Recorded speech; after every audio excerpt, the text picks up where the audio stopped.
Mañana la capital celebrará a los más pequeños de casa. Si aún no tiene planes, ponga atención a nuestras recomendaciones para festejar el Día del Niño. Música, teatro, danza, talleres, cuentacuentos, ciencia, literatura y sobre todo diversión es lo que los niños podrán disfrutar este 30 de abril en la ciudad. INBA, IPN, UNAM y la Secretaría de Cultura ofrecerán a partir de mañana un abanico de actividades para celebrar a los pequeños. Como Niñoserías, en la Casa Leona Vicario, en donde los niños podrán incentivar la imaginación con la literatura a partir de las 11 horas. En el Museo Tamayo habrá actividades con drones de Cantoya, proyecciones y talleres de arte y tecnología hasta las 15 horas. Para los niños más intrépidos y creativos, habrá clases de skateboarding y creación de videojuegos en el Centro Cultural de España.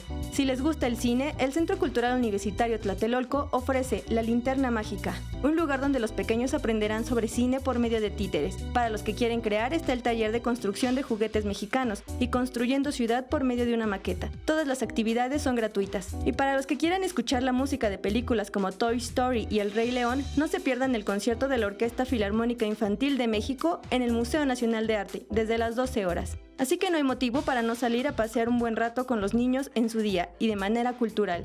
Mariana Sánchez, 21 Noticias.